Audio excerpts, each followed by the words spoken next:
হারামজাদা, তুই ক্ষমতায় আসিস 30 দিন, তুই 90 দিনের কি বিচার করবি বেটা? করো।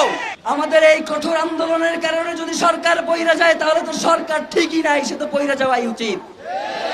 সরকারের যদি এই সামান্য আমাদের এই বক্তব্যই যদি সহ্য না হয়, তারা যদি এই ছোট্ট অল্প পরিসরের মানুষগুলোকেই মনে করে তারা হুমকি, যেই মানুষগুলো বাংলাদেশের স্বাধীনতা সার্বভৌমত্বকে টিকিয়ে রাখতে চায়, তাদেরকে যদি তারা হুমকি মনে করে, তাহলে আমরা মনে করছি যারা এখন সরকারে রয়েছে তারা বাংলাদেশের স্বাধীনতা সার্বভৌমত্বের শত্রু, তারা বাংলাদেশে ইনসাফ কায়েমের শত্রু, তারা বাংলাদেশের স্থিতিশীলতার শত্রু। সুতরাং আমরা ইনকিলাব মঞ্চ আপনাদেরকে জানিয়ে দিতে চাই, আমরা গতকালকে আপনাদের মাধ্যমে 3 দফা ঘোষণা করেছি। এখন পর্যন্ত আমাদের কাছে এর কোনো সুনির্দিষ্ট ব্যাখ্যা এসে উপস্থিত হয় নাই।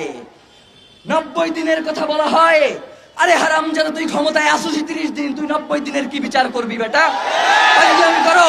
90 দিনের কথা বলে আগামী 30 কার্য দিবসের মধ্যে দ্রুত বিচারিক ট্রাইব্যুনালের মধ্য দিয়ে আন্তর্জাতিক গোয়েন্দা সংস্থার যারা পেশাদারী এবং নির্ভরযোগ্য, তাদের মধ্য দিয়ে শরীফ ওসমান হাদির খুনের সাথে যারা জড়িত রয়েছে তাদেরকে গ্রেফতার করে আগামী 30 কার্য দিবসের মধ্যে বিচার নিশ্চিত করতে হবে, কোনো হাঙ্কি পাঙ্কি চলবে না।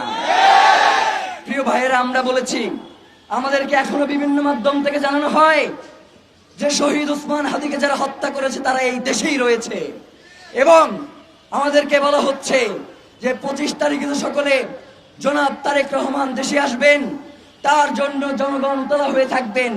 এই সময়ে এই সন্ত্রাসীদেরকে বাহিরে পাঠানোর একটা প্রক্রিয়া চলছে।